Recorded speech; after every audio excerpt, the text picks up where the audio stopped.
ముఖ్యమంత్రి చంద్రబాబు నాయుడు గారు తనయుడు మంత్రి నారా లోకేష్ గారికి ఒక ప్రశ్నకి ఆయన ఇచ్చినటువంటి సమాధానం చూస్తే, తెలంగాణకి హైదరాబాద్ ఉంది, ఆంధ్ర రాష్ట్రానికి ఏముంది అని అడిగితే ఆయన ఇచ్చినటువంటి సమాధానం ఒక్కటే, ఆంధ్ర రాష్ట్రానికి చంద్రబాబు బ్రాండ్ ఉంది, అది చూసే అనేక కంపెనీలు ఈరోజు ఆంధ్ర రాష్ట్రానికి వస్తున్నాయి అంటే కేవలం చంద్రబాబు నాయుడు గారు బ్రాండే అని ఆయన చెప్తా ఉన్నారు.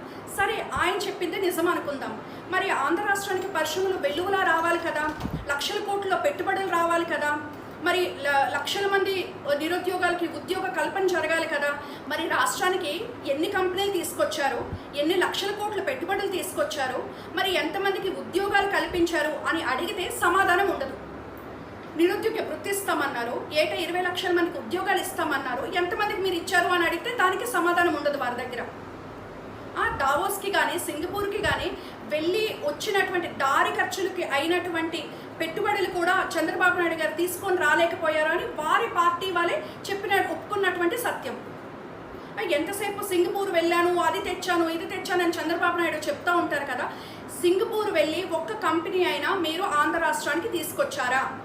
కనీసం సింగపూర్ నుంచి ₹1 పెట్టుబడైనా ఆంధ్ర రాష్ట్రంలో పెట్టించగలిగారా అంటే దానికి సమాధానం ఉండదు. వారి మాటలు మాత్రం ఘనంగా ఉంటాయి, పెట్టుబడులు చూస్తే శూన్యం అన్నట్టు ఉంది ఈరోజు రాష్ట్రంలో పరిస్థితి. పెట్టుబడులు తేకపోగా ఈరోజు ఆంధ్ర రాష్ట్రంలో ఉన్నటువంటి ప్రైవేట్ కానీ ప్రభుత్వ భూములు కానీ వారు లాక్కునే పరిస్థితి ఈరోజు రాష్ట్రంలో మనం చూస్తూ ఉన్నాము.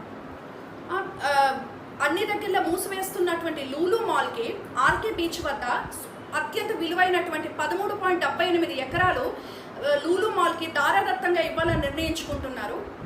అంటే లూలు మాల్ విశాఖపట్నంకి రావడం వల్ల వారి సంస్థకి చంద్రబాబు నాయుడు గారికి తప్ప ప్రజలకు కానీ ప్రభుత్వానికి కానీ ఎటువంటి ఉపయోగం లేదు అని ప్రజా సంఘాలు చెప్తున్నా సరే ఏమాత్రం పట్టించుకోకుండా వారు ముందుకు వెళ్తూ ఉన్నారు అంటే మరి దీని వెనుక ఎంత పెద్ద అవినీతి దాగి ఉందో మనకు అర్థమవుతూ ఉంది. అలాగే రాష్ట్రంలో ఎక్కడైనా సరే ఐటీ ఆరాధిత కంపెనీలు ఉంటే ఎకరా 99 పైసలకి ఇస్తామని ప్రకటించడం జరిగింది. అంటే వారి బినామీలకి వారి మనుషులకి లక్షల కోట్లు విలువ చేసినటువంటి భూమిని కట్టబెడుతూ దాని నుంచి వచ్చినటువంటి కమిషన్లు లక్షల కోట్లు తీసుకుంటూ ఎలా అవినీతికి పాల్పడుతూ ఉన్నారో మనందరికీ కూడా అర్థమవుతూ ఉంది.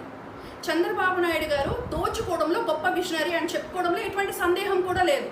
ఐఎంజీ భారత్ సంస్థకు 880 ఎకరాలు ఏ రకంగా కట్టబెట్టారో మనం చూసాము. ఊరు పేరు లేనటువంటి ఊర్సా కంపెనీకి ఎకరా 99 పైసలకే ఇస్తూ ఉన్నారు.